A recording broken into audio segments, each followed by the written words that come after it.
Backstage, Madison Square Garden, New York City, before the fights on the 30th anniversary of UFC with the man who runs it, Dana White.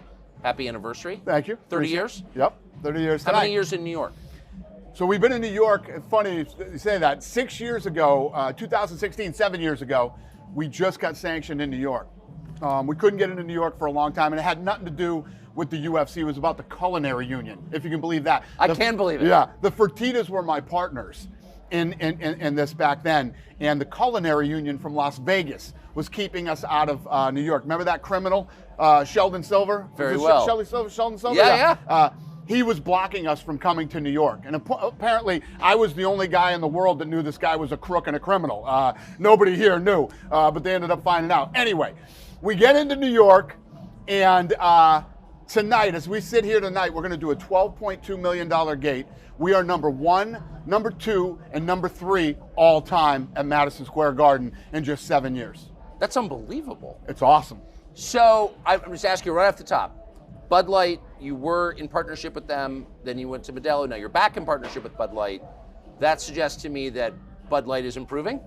Yeah, listen, Bud Light, I'm getting into this point in my life and in my career where I want to be with people and sponsors that I am aligned with, which makes sense in this crazy world that we live in these days. And let me tell you what, if you consider yourself a patriot, right? You're a patriot, you should be drinking gallons of Bud Light. Believe me when I tell you. Wait. I should be boycotting Bud Light. Gallons of Bud Light. You should have Bud Light drums stacked up in your garage and drinking it right out of the keg. They are way more aligned with you than most of these other beer companies are. That I guarantee you. Take it from somebody who's in the know, who does business with beer companies. You are way more aligned with Bud Light than you are with any other beer company. I mean, they didn't come into partnership with you by accident. No. Obviously. We had multiple bidders on the table. Did they seek you out? We had multiple bidders on the table. They were one of them. And as history has shown me with relationships that I've had with other beer companies, I, who lean more this way, yep. I, who consider myself a patriot, I don't go crazy over the whole patriot thing, but I consider myself a proud American. I'm happy to be an American. I love this country. And you are way more aligned with Anheuser-Busch than you are with other beer companies. That I guarantee you. Have you taken any crap for it? Listen, people are going to say what they're going to say. I don't care what people. I know who I am. I know what I stand for. I know what I believe in. And the people who are close to me know. And I'm on the right side of this. Believe me when I tell you. Interesting. The flags in the octagon, where are you on that and why? I'm back. I mean, we brought them back. The problem is what you don't want to have. So this is the fighters bringing their national flags into the arena. We're a global business. Yeah. Okay? And I try to respect everybody's freedom of speech, freedom of choice, et cetera, et cetera. When you walk in, you should be proud of the country you live in. Everybody who lives in America should walk in with an American flag. Yeah. Should love your country, should be proud of your country. The sad part is most of these people from other countries are the people who are most proud of where they're from and not us here. So it became an issue with some of the guys. They want to come in and they want to bring their flags, like Mexicans. Who are more proud to be Mexican than Mexicans? You know what I mean? They carry their flags. Their people support their people. The UK, their people support their people like Mexicans support their people. And you should be able to walk in with your country's flag. So I brought it back. Were you under pressure not to allow it? There's always, when you deal with, when you deal with some of these woke lunatics that are out there, people have problems with some people's flags, and I don't. So you don't care? I don't care. Doesn't matter what the flag is? I don't care. As long as you're from there, you get your flag. If you're from there, you should be able to support where you're from, 100%. What's wrong with that? No matter what other people's feelings are. It's the same thing that I went through with Russia. We have lots of Russians who fight here. Yeah. We're not. They fight well, too. They are a part of this company. We have signed them. I'm not going to not let them compete, not let them fight because they're from Russia. Of course they can compete. Absolutely, they can come here, fight, and support their families. Yeah. Yeah. So they're not responsible for the foreign policy of the government they live under. Well said. Yeah. And we're not either. Exactly. Thank 100%. God. So you've talked up Abu Dhabi, this tiny little emirate in the Persian Gulf for a long time. Why Abu Dhabi? I love everything about it. These guys are forward thinkers, open-minded.